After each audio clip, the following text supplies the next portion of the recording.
sentado en el trono, al que vive para siempre y siempre. Buenos días, buenas tardes, buenas noches.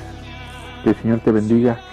Te mando un abrazo donde quiera que te encuentres. Soy el hermano Gerson. Ya estamos aquí presentando nuestro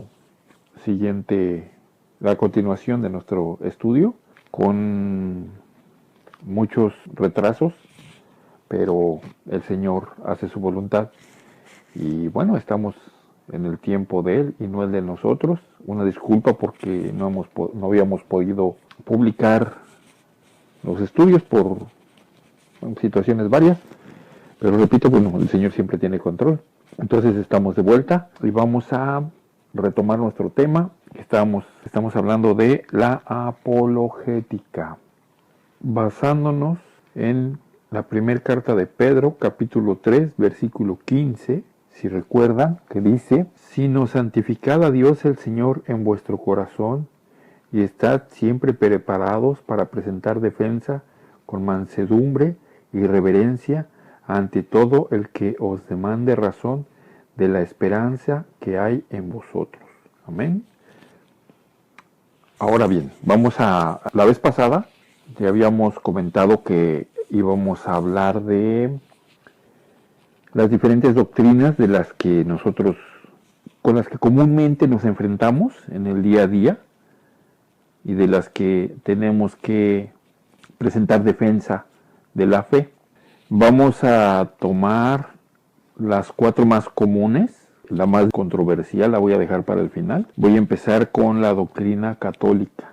Yo creo que todos nos hemos encontrado con un católico. Generalmente nos preguntan, ¿en qué crees? ¿Y por qué esto? ¿Y por qué lo otro? Y ellos son muy preguntones, pero no quieren salir del error en el que están. En este punto del estudio vamos a tocar la doctrina católica y vamos a ver la posición en la que nosotros nos encontramos como cristianos, ver la situación en la que nos encontramos nosotros, espiritualmente hablando, cuál es la diferencia de la doctrina católica y la doctrina cristiana, cuál sería la forma de abordar el tema de la Biblia con un católico o con una persona que nos demanda razón de nuestra fe, siendo esta persona católica.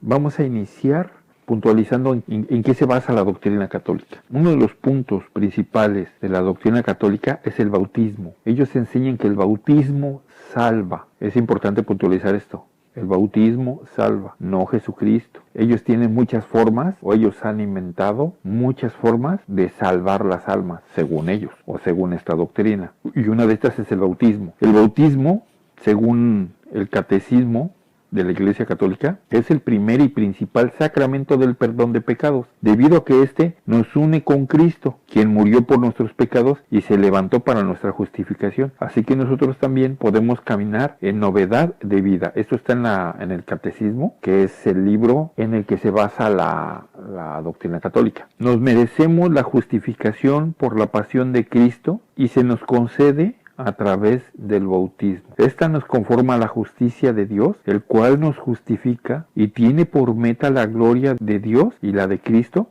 y el regalo de la vida eterna. Es la obra más excelente de la misericordia de Dios. Se está refiriendo al bautismo. Confrontado con la Biblia, sabemos que el bautismo no es algo. ¿Alguno de los que están escuchando nació y creció en una familia católica? Sabe que a los niños, no sé, antes de cumplir 1 año de edad, según recuerdo, se les lleva al templo católico para que se les bautice. ¿Por qué razón? Para que el bautizado sea salvo y él pueda entrar al cielo. Independientemente de que si en su vida peca o no peca, a ellos ya no les importa. Una vez bautizado, ya eres parte del rebaño o ya estás unido a Cristo y pues ya puedes entrar al cielo, según la doctrina católica. La Biblia dice en la carta a los Efesios capítulo 2 versículos 8 y 9, dice lo siguiente: porque por gracia son salvos por medio de la fe, y esto no de ustedes, pues es don de Dios, no por obras, para que nadie se gloríe. En la carta a los Romanos capítulo 5 versículo 1 dice lo siguiente: por lo tanto, habiendo sido justificados por la fe, tenemos paz para con Dios a través de nuestro Señor Jesucristo. Esto que hemos leído se contrapone con a la doctrina católica al respecto del bautismo. Otra de las bases de la doctrina católica es la gracia. La gracia santificadora es el regalo gratuito de la vida que Dios nos da a nosotros, la cual es infundida por el Espíritu Santo en el alma para sanarla del pecado y para santificarla. Nos merecemos la justificación por la pasión de Cristo. Se nos concede a través del bautismo. Esto nos conforma a la justicia de Dios, el cual nos justifica y tiene por meta la gloria de Dios y la de Cristo, y el regalo de la vida eterna, que es la obra más excelente de la misericordia de Dios. Incluso ellos dicen que si alguno dice que solo por fe es justificado el hombre, dice la doctrina católica, que esto es anatema. Esto es lo que tienen ellos por base. Ahora, la justificación, dice la Biblia en la carta a los Romanos capítulo 3, versículo 24, siendo justificados gratuitamente por su gracia, mediante la redención que es en Cristo Jesús. En la carta a los Romanos capítulo 3, versículo 28, dice, concluimos pues que el hombre es justificado por fe sin las obras de la ley. La carta a los Romanos, capítulo 5, versículo 1, dice lo siguiente, justificados pues por la fe, tenemos paz para con Dios por medio de nuestro Señor Jesucristo. En la carta a los Romanos, capítulo 5, versículo 9, dice, pues mucho más, estando ya justificados en su sangre, por él seremos salvos de la ira. En el capítulo 10, versículo 9, de la carta a los Romanos, dice lo siguiente, que si confiesas con tu boca que Jesús es el Señor y crees en tu corazón que Dios le levantó de los muertos, serás salvo. Continuó con la carta a los Romanos capítulo 11, versículo 6. Y si por gracia, ya no es por obras, de otra manera la gracia ya no es gracia. Y si por obras, ya no es gracia, de otra manera la obra ya no es obra. Entonces no puede ser anatema que sea por fe, como dice la doctrina católica en su catecismo. En la carta a los Efesios capítulo 2, versículo 8 dice, porque por gracia son salvos por medio de la fe, y de esto no de ustedes, pues es un don de Dios. La Iglesia Católica, a mí no me gusta llamar Iglesia Católica, pero bueno, es la manera en la que se le conoce, dice que el que clama la seguridad de la salvación es anatema, totalmente contrario a lo que dice la primera carta de Juan, capítulo 5, versículo 13, que dice lo siguiente, estas cosas os he escrito a vosotros, que creéis en el nombre del Hijo de Dios, para que sepáis que tenéis vida eterna, y para que creáis en el nombre del Hijo de Dios. Entonces, ¿cómo es posible que el que clama la seguridad de la salvación está maldito? La doctrina católica enseña que el plan de salvación incluye a todas las personas que conocen al Creador, entre los cuales, y en primer lugar, están los musulmanes, y de ahí todos los demás. Eso es lo que nosotros comúnmente llamamos ecumenismo, el conciliar todas las creencias y decir que son salvos porque creen en Dios. Ahora, la doctrina católica se basa en la doctrina mariana. De hecho, yo a los católicos, como dicen que son, alguna vez he tenido alguna plática o alguna disertación con algún católico, me han dicho, es que nosotros, bueno, la persona con la que hablé me dijo, es que yo también soy cristiano. Yo fui muy enfático en esto. Tú eres mariano, tú no eres cristiano, porque tú crees lo que dice la doctrina católica en el catecismo, que dice que María es la Madre de Dios y que nosotros le podemos confiar nuestros cuidados y peticiones a ella. Ella reza por nosotros, así como ella reza por ella misma.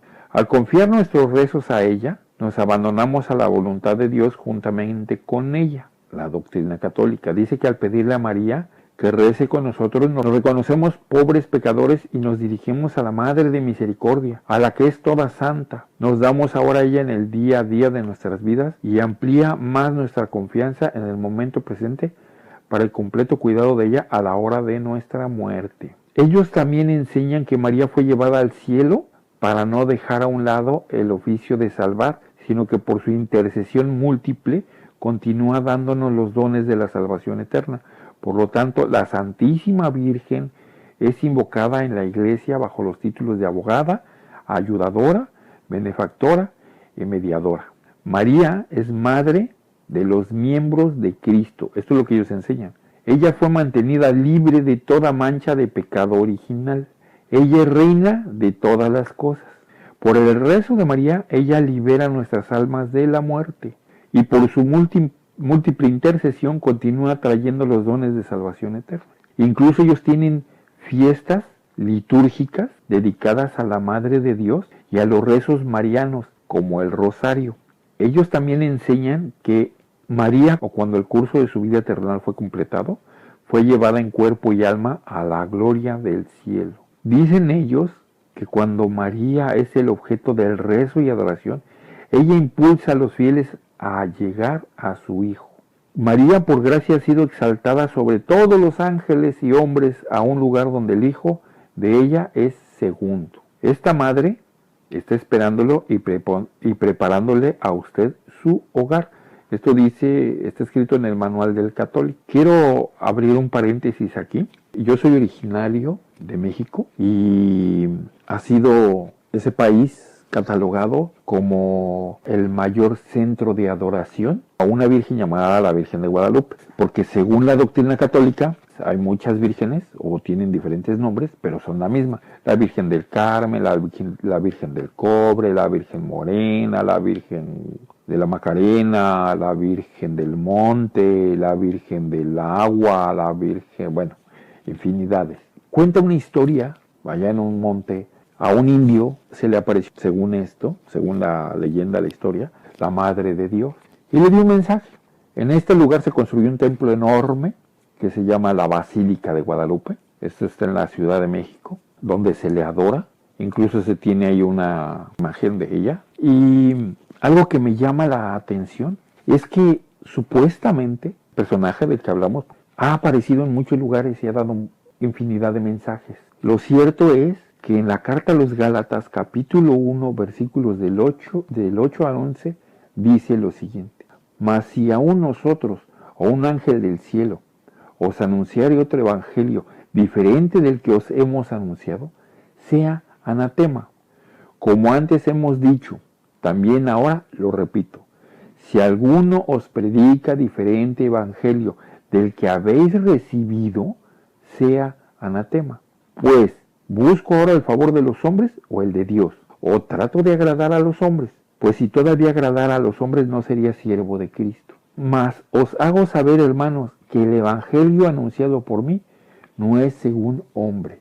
Aquí el apóstol Pablo nos está dando instrucciones precisas de que no recibamos un evangelio de ninguna aparición. Cosa curiosa que los mormones y los católicos han hecho caso omiso de lo que está escrito en Gálatas. Tan así que incluso han escrito nuevas revelaciones, como el catecismo. En este caso estamos hablando de la doctrina católica, y se dice que el sacerdote más grande que tienen ellos, no sé de qué manera nombrarlo, porque le dicen Papa, él es la palabra de Dios, él es el representante de Cristo en la iglesia, él, inspirado por el Espíritu Santo, puede seguir dando nuevas revelaciones. Esto es lo que dice la Iglesia Católica, pues esto es lo que enseña. Cuando nosotros sabemos que eso ya no puede ser.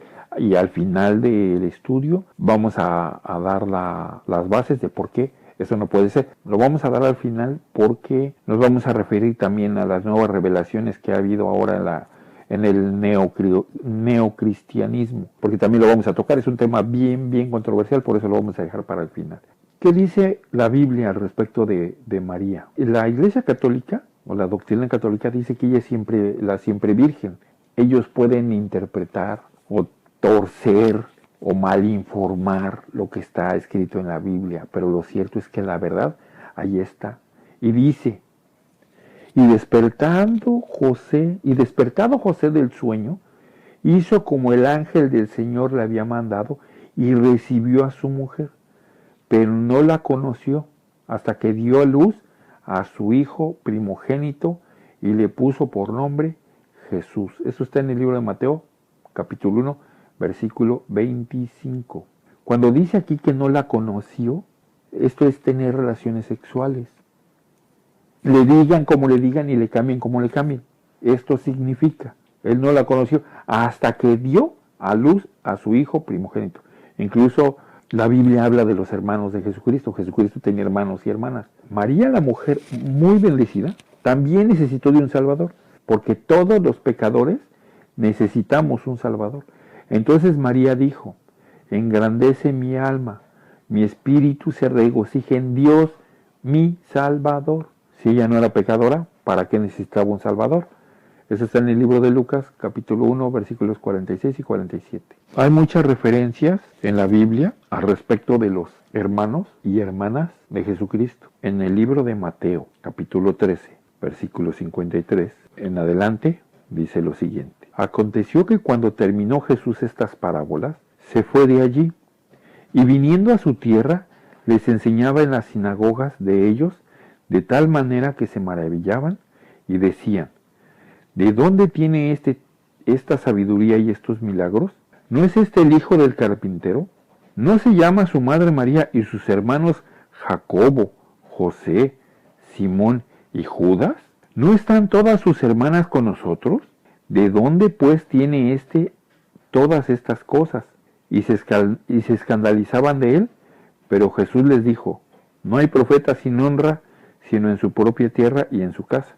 Y no hizo allí muchos milagros a causa de la incredulidad de ellos. Es importante que nosotros tengamos presente esta cita. La Biblia dice que Jesucristo tuvo hermanos y hermanas.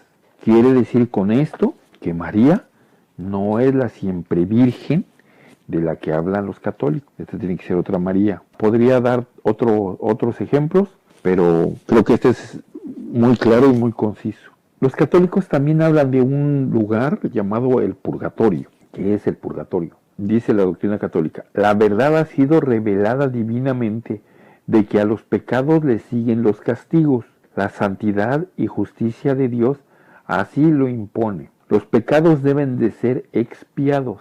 Esto puede ser hecho en la tierra a través de los arrepentimientos, las miserias y juicios de esta vida, y por encima de todo a través de la muerte. En caso contrario, la expiación debe ser hecha en la próxima vida a través del fuego y tormentos, o purificando los castigos. Y de la salvación dicen: por lo tanto podemos esperar en la gloria del cielo prometida por Dios para aquellos que lo aman y hacen su voluntad en cada circunstancia. Cada uno de nosotros debería esperar, con la gracia de Dios, perseverar hasta el fin y obtener el gozo del cielo como recompensa eterna por las buenas obras llevadas a cabo con la gracia de Dios. Movidos por el Espíritu Santo y por caridad, podemos entonces, por méritos propios y de otros, las gracias necesitadas para nuestra santificación. ¿Qué dicen ellos que es el purgatorio?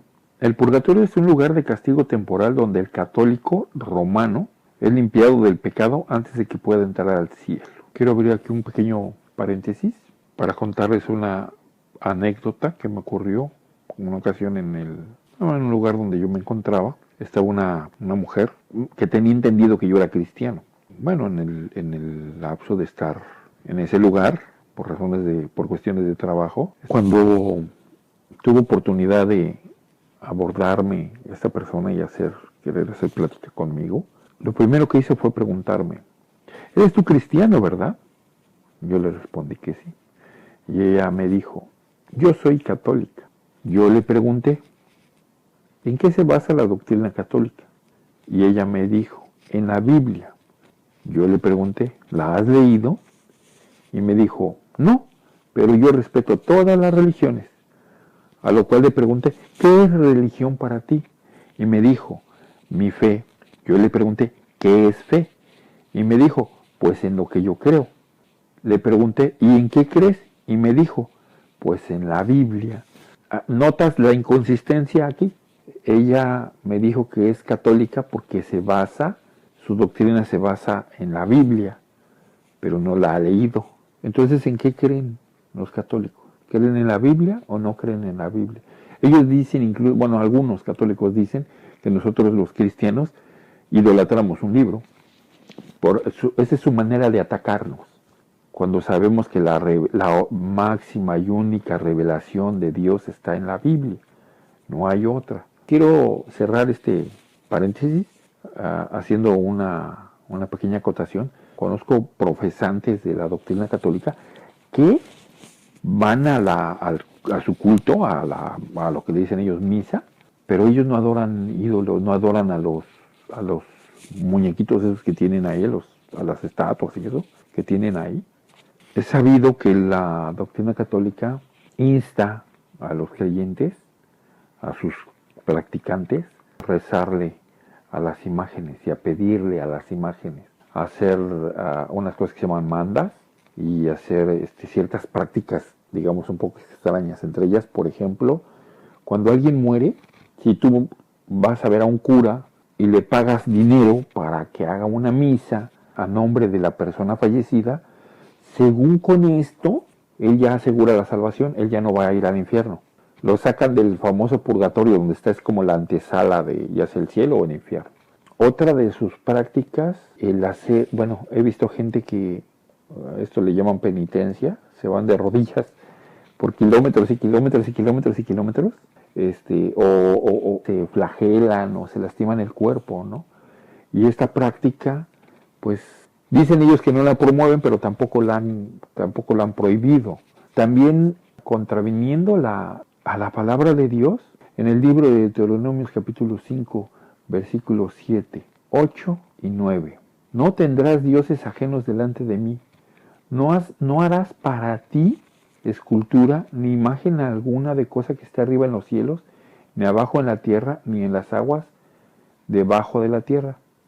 No te inclinarás a ellas ni les servirás, porque yo soy Jehová tu Dios, fuerte y celoso, que visito la maldad de los padres sobre los hijos y hasta la tercera y cuarta generación de los que me aborrecen. Otra de las costumbres, esto es, lo vas a escuchar, es como parte del ser católico, no sé cómo decirlo, eso es parte del católico. Juran, de todo juran, para todo juran. Es que se me descompuso mi carro. ¿Cómo crees? Te lo juro que se descompuso mi carro. Te lo juro que mañana va a llover. Te lo juro que mañana me gano la lotería. Te lo juro, de todo juran, de todo juran. En el libro de Deuteronomios, capítulo 5, versículo 11, que dice: no tomarás el nombre de Jehová en vano, porque Jehová tu Dios no dará por inocente al que tome su nombre en vano. Solo unos cuantos puntos para que tú conozcas la diferencia entre lo que enseña la doctrina católica y lo que está escrito en la Biblia.